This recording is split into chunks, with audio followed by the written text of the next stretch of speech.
Hey everybody, Dave here, Wags Automotive, and it's almost a couple days before Father's Day, and the heat's finally made it here. It's like 110 degrees in the shade.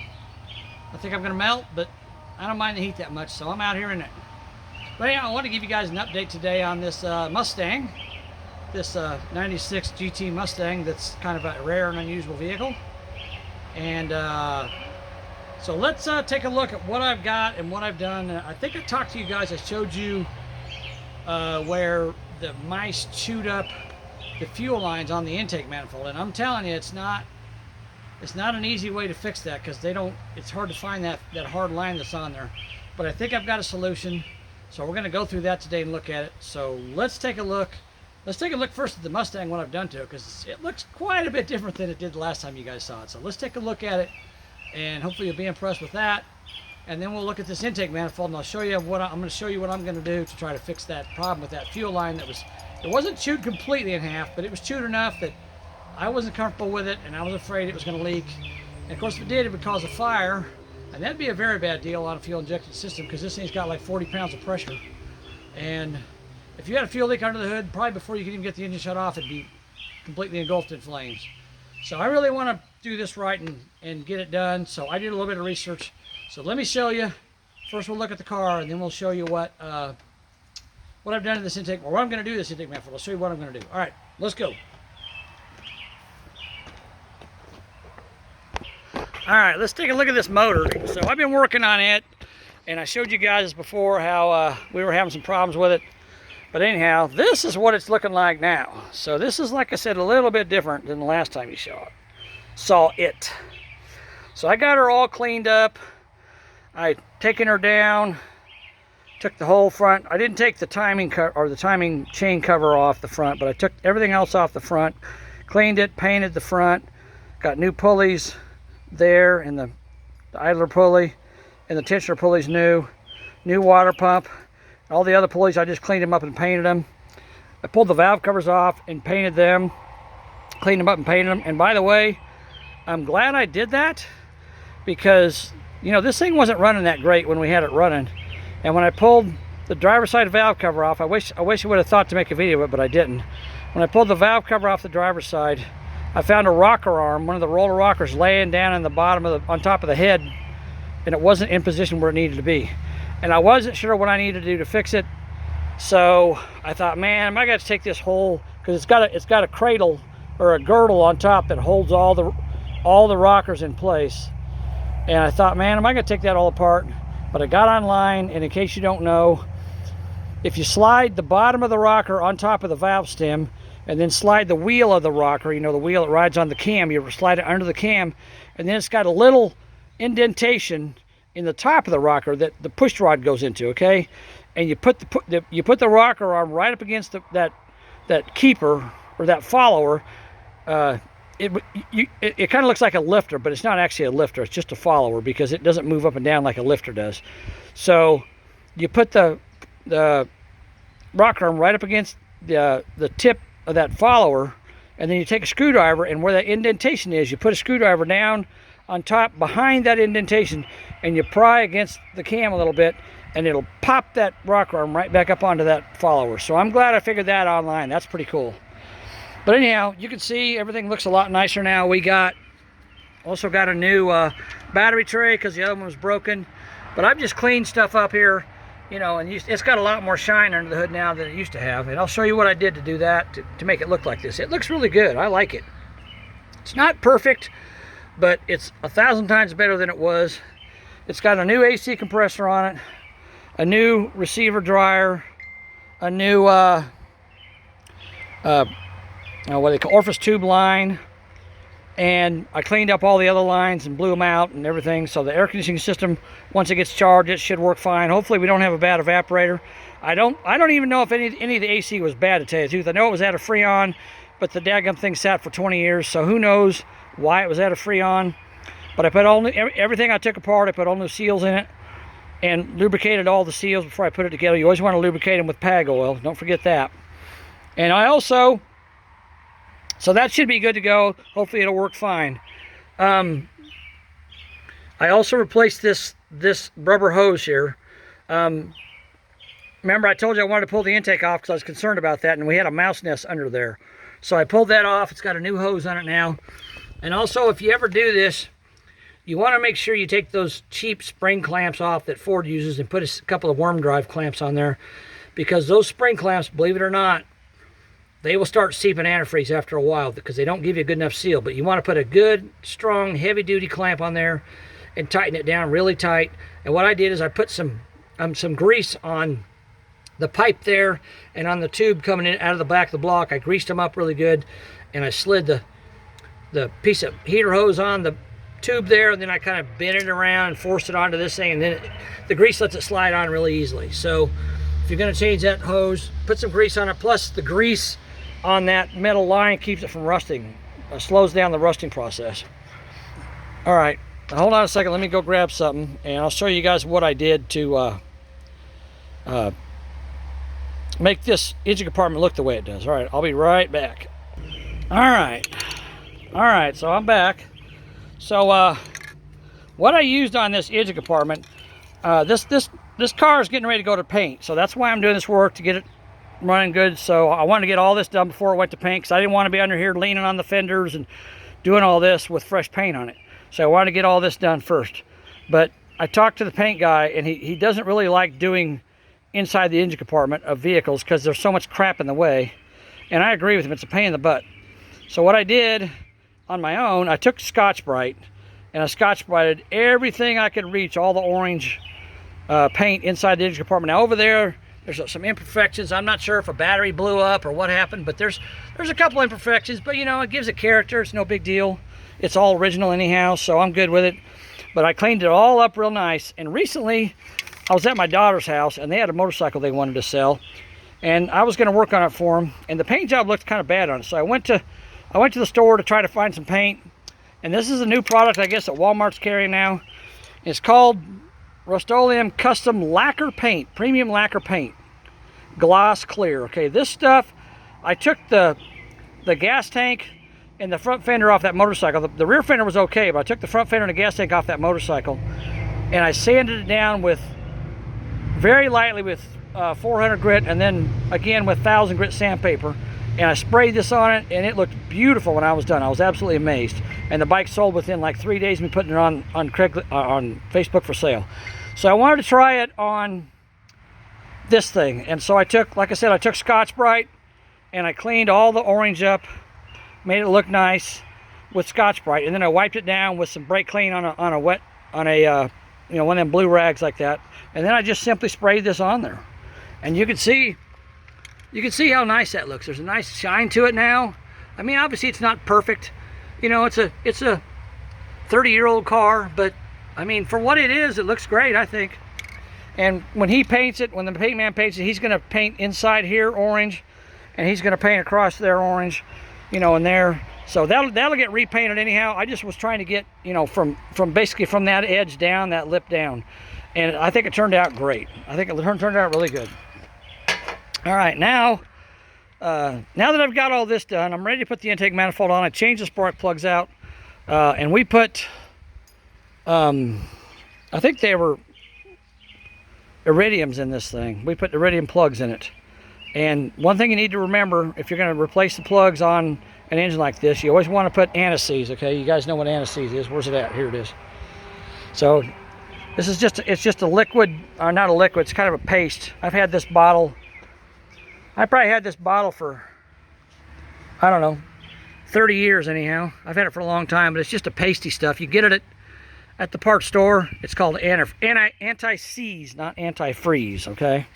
You put that on the threads, and you put the plugs in, you tighten them down, and then you're good to go, okay? So remember, if you're putting spark plugs in aluminum head, you always want to put antifreeze on them first so that they don't seize up on you, all right? It's always a good idea. But I think the engine compartment on this thing looks great, and I'm ready to put the intake manifold on now, but I got to fix that fuel line that's damaged. So let's look at that and see what we're going to do to fix that, okay? Let's take a look at that real quick. There's Bear Dog, checking it out. Bear Dog, hey. What are you doing, dum-dum? He's still kicking. He don't like the heat, but he's still kicking. All right, hold on a second. We'll check out this manifold.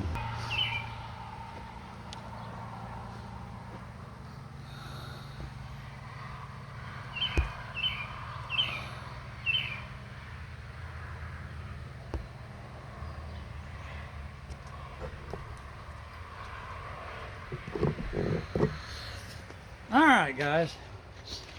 So the problem with this intake manifold, here's my clear coat I just showed you. The problem with this intake manifold is right here, there was a section of hose that the rodents had chewed through, and I was concerned it was going to leak. It probably wouldn't have, but I don't know that for sure. And I'd rather be safe than sorry.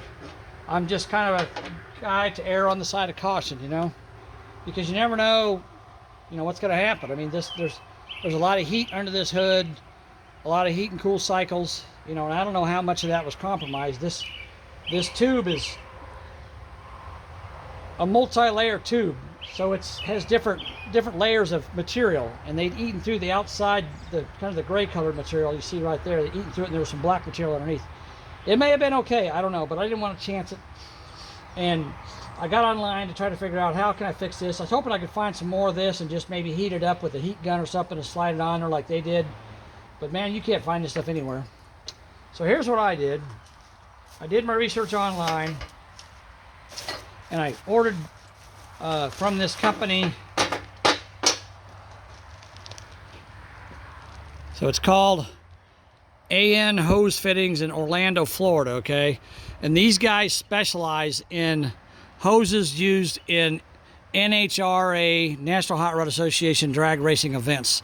So their hoses are all sanctioned and certified by the NHRA to be acceptable to be used on an NHRA sanctioned racetrack. So I got this stuff here, and well, I didn't get it. The owner of the car got it. I want to see if no, it doesn't say how much it costs. I think it's like, I want to say $5 or $6 a foot. But the thing I like about it is it has a J, I think you guys can see that. I don't know if you can or not. J30 SAE J30 rating, SAE Society of Engineers J30 rating, and it's 300 psi. Okay, this hose will never see 300 psi on this motor. It'll never see 300 psi.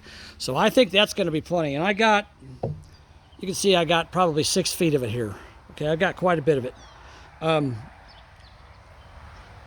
Because if I make a mistake, you know, or I damage it or nick it trying to get it on there, then I have plenty of extra. The other thing I got was I went to O'Reilly and I got this kit that has fuel injection hose clamps. Okay, you don't want worm drive hose clamps to do this. You want fuel injection hose clamps. And I wanted to get 1/4-inch ones, but they didn't have them by themselves, so I just bought this kit so that I could use it, the 1/4-inch ones in here, to clamp this down with. Okay, so let's go ahead and cut this line, this bad line out of here, and get it replaced with this J30 hose. You just take a razor blade, and I think I can probably slice it like that, and I probably just twist it. Yeah, it comes right off. Do the other end the same way. Just don't slice my arm open or whatever. You got to be careful with that.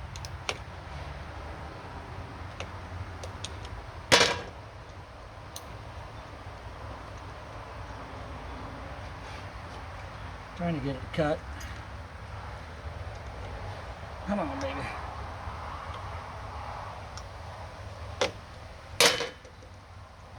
There we go.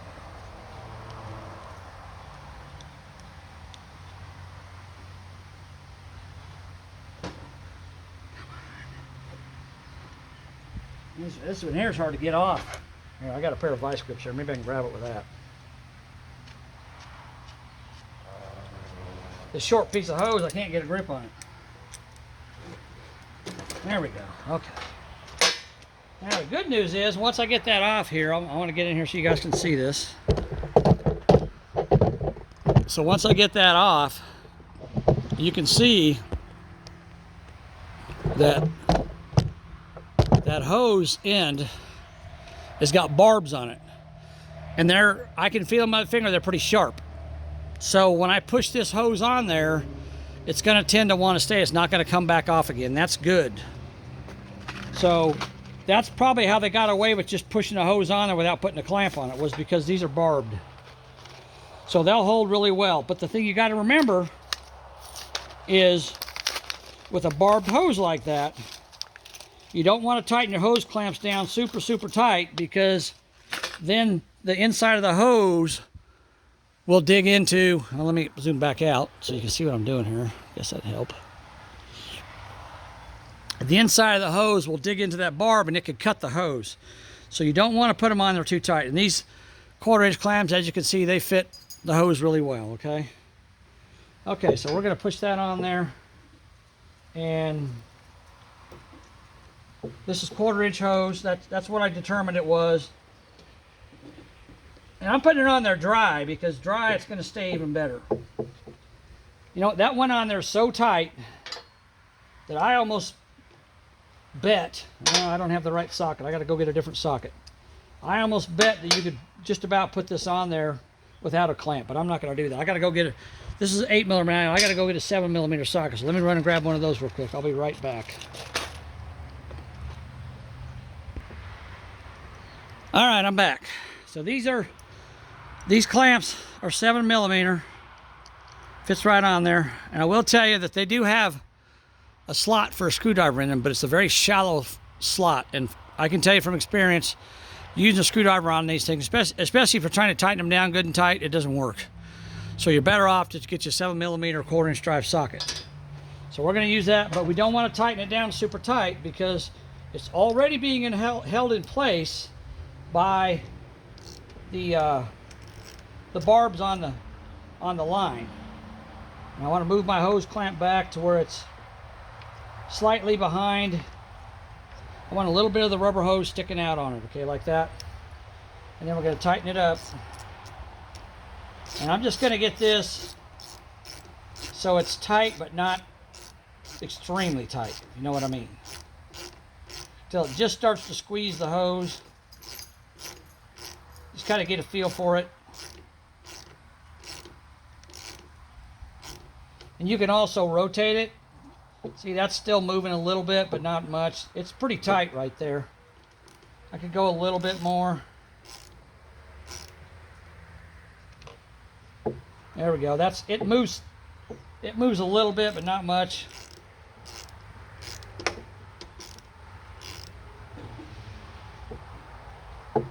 There we go. That feels pretty good. It's smashing the hose down pretty good right there. So I'm going to leave it like that. And the old hose went down under here and then came back up, and I'm not sure why it did. I think I'm probably going to put a zip tie right across here and just zip tie that to that. So I want to kind of measure it to see how long I want it to be, kind of get an idea where I want it to go. Looks like about right there. And it's always better to cut it too long than too short, so I'm going to cut it just a little longer than I think it needs to be.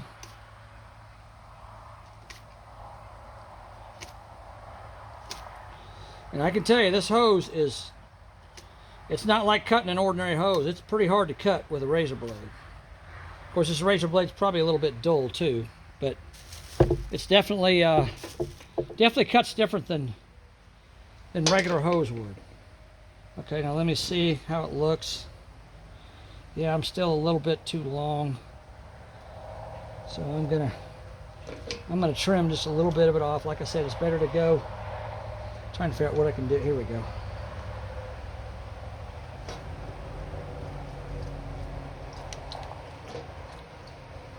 I'd rather make it too long than too short.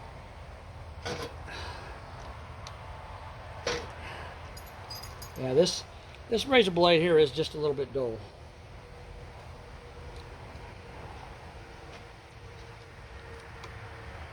And by the way, if you hadn't noticed, this is a brand new intake manifold. The other one, this is the redesigned one. It has a metal crossover passage for the coolant in the front.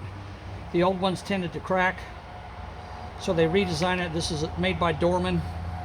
It's not cheap. They're normally like $300, maybe $350, but I found this one as kind of a surplus, I guess. I don't know. Somebody had it on eBay for quite a bit less. So I told the owner of the car, you need to go ahead and just buy it, because it's better to be safe than sorry. That looks pretty good. It might be, I don't know. Man, yeah. All right. I'm still not happy. I'm going to cut it again. Probably being too picky here. Let me see if I can.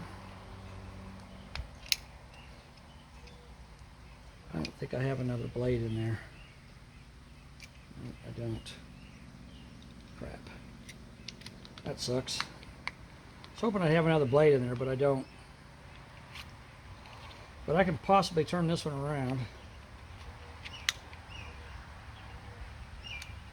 Alright, let's see if it's any sharper on this side. Yeah, that's better. It's still tough to cut though. It's not, doesn't cut as easily as a regular hose. And of course I got to be careful because I'm right next to my finger here. I'm going to slice my finger open on my video. Okay. I think that's probably going to work. We'll try that. Don't forget to put your clamp on, because if you do, you're going to have, if you put this on without the clamp, you're going to have to cut the hose to get it off, because it's not going to pull back off of those barbs. So don't forget to put the clamp on there. All right, and I'm going to push it again dry. I'm not using any kind of lubricant because I want it to fit really well. All right. And once I get it on there, I can kind of twist it to get it to go where I want it to go. Now this side here is a little tighter to get this clamp in here, because you got this fuel pressure regulator kind of in the way.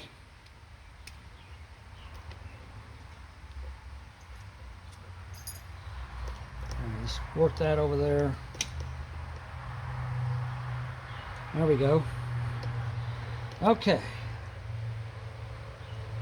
Now my clamp's kind of hitting the manifold. You got to be careful about that. You don't want to damage your manifold.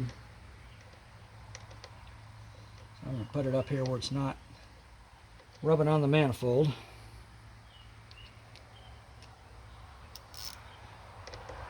And then we'll tighten it up.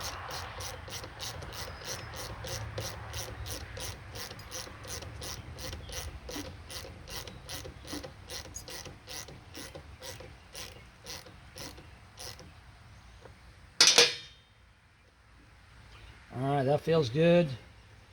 I think that one there could be just a little tighter.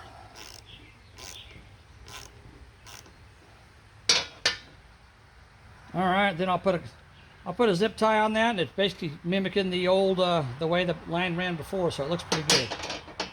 Okay. Now we got to cut this side off. It should be a little easier to do because it's basically a straight shot from one side to the other. And I don't have to replace this line. I could leave it, but you know what?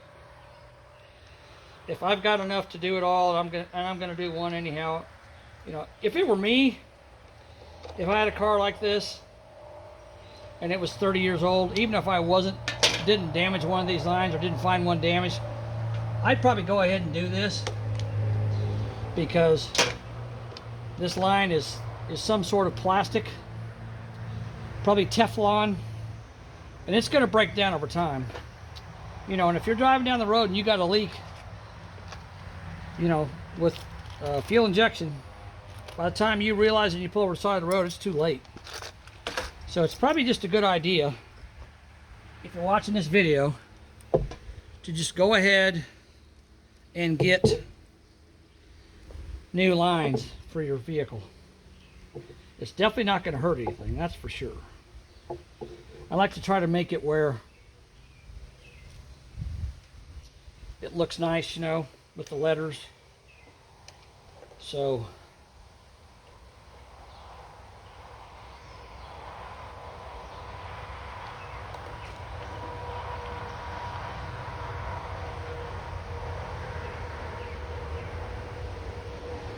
yeah, I'm good with that.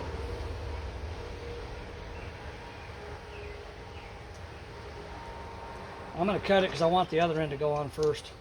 So So I want it to kind of be centered. This is going to be the front of the motor, so I want it to, you know, look nice if the owner decides to take it to shows or whatever. And pop the hood, then it looks symmetrical. Some people aren't that picky, but I am. If you're going to do it, you might as well do it right, I say. You know, that's how I feel about it. All right. So I'm going to put this in on first now. And we're going to put the clamp, since the clamp up here is, you can see it. We're going to put both clamps the same way so they look identical. There we go. All right, and I'm going to push that on there.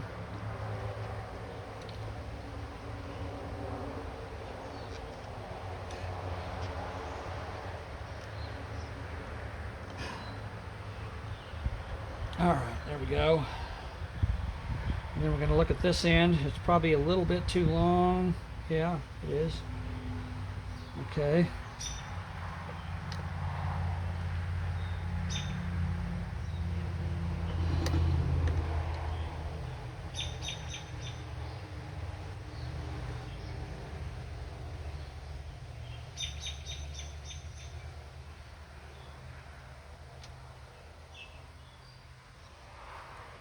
All right, so I'm glad I did that because I got a little bit of length over here when I cut it off. These letters will be just basically centered in there. I like that. That's going to look good. So I got to figure out how long I want it to be. Probably about. I want to be really picky with this one because I want it to look right. Okay.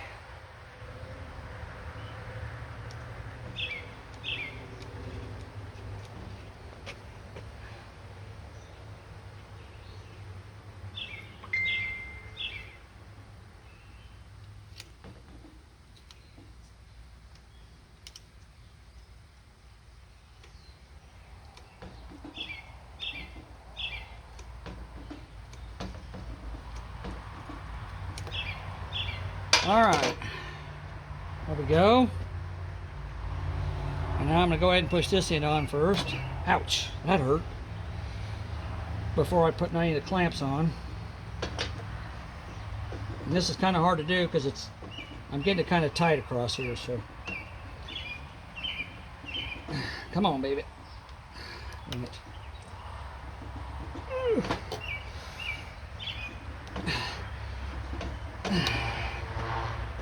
Okay. So this is basically, it's got a little bit more, less of a curve, but you know, that's formed hose. This is not a formed hose, so.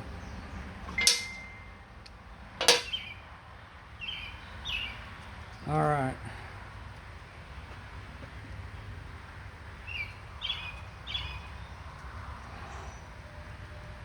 Okay. So now we got that on. It's looking good. Now we're going to tighten these clamps down.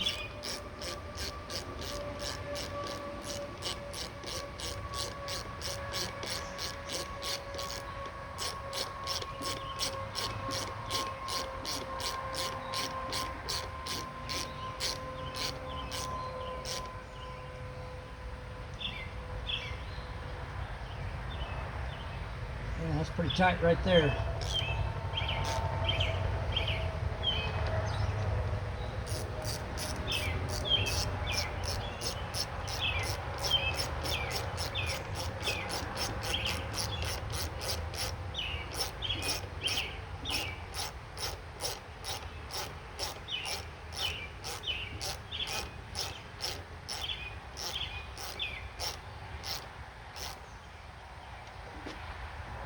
There we go. Yeah. Now this one here, the clamp slipped on me a little bit. I don't like the way it's positioned. So I'm going to move it a little bit if I can, if it'll move.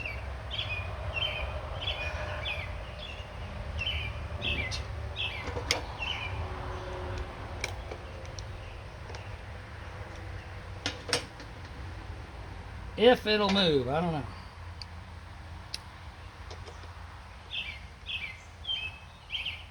It's not far close enough to the end of the hose for me. I want it to be a little closer.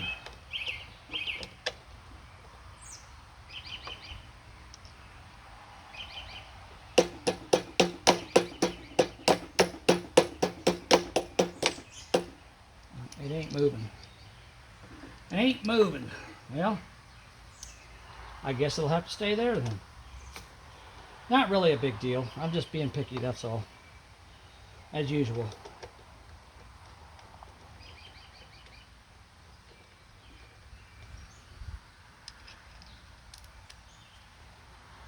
All right.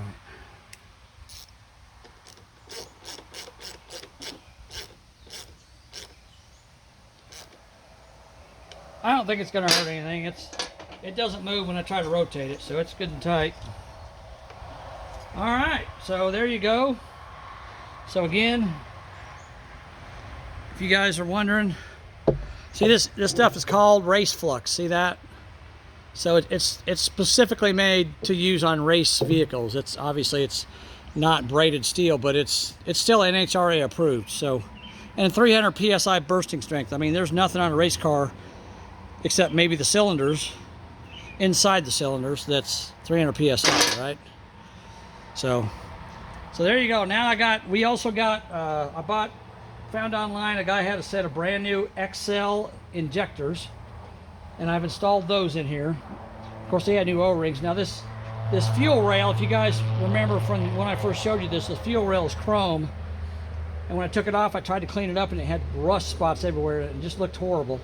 I couldn't get it to clean up, so I just took some Scotch-Brite and scuffed it up, and I painted it with a metallic silver, which, you know, I don't even know if you can buy these anymore, probably not, but I think it looks way better than it did. I mean, the chrome was nice, but the rust spots on the chrome ruined it, so you know, I didn't like it looking that way. So now it's just like a silver. Hopefully the paint will stay on there. I don't know if it will or not, but hopefully it will.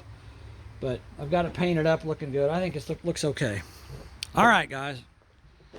So I just wanted to show you, like I said, I just wanted to show you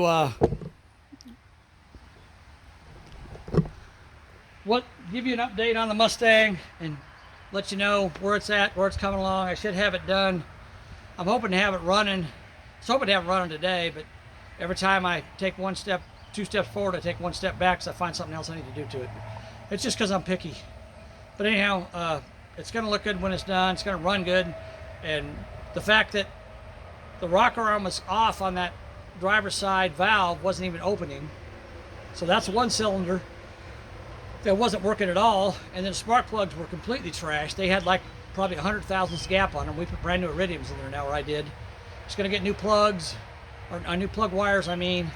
It's got all these other new parts on it. I think it's going to run really good when I'm done. I'm curious to see how well it runs when I start it up again. New injectors, of course. It's going to have a new mass airflow sensor put in it, new EGR valve, and I don't know, maybe a new thermostat, a few other parts, you know. But we're doing it right, so I want it to be done right, and I want it to look good when I'm done. So I'm excited about getting it done and starting it up. So maybe tomorrow when I get it all put together, I'll do a start video on it. All right, guys, that's enough for now. I appreciate you watching. If this helps anybody, let me know. You know, subscribe to my channel. You know, I know it's, I guess I should say it more. You know, I really need more subscribers. I need more people watching, but you know, it is what it is. So I just appreciate you guys. I hope this helps somebody. If you got that problem with your 4.6 liter Ford engine, you know, get a hold of those people at, what do I call it? AN Hose Fittings in Orlando, Florida. So get a hold of them, look them up online. That's how I found them, online. And you know, you can order the hose from them and do what I did. Pretty simple fix, really. All right, guys. Thanks for watching. Talk to you later. Bye.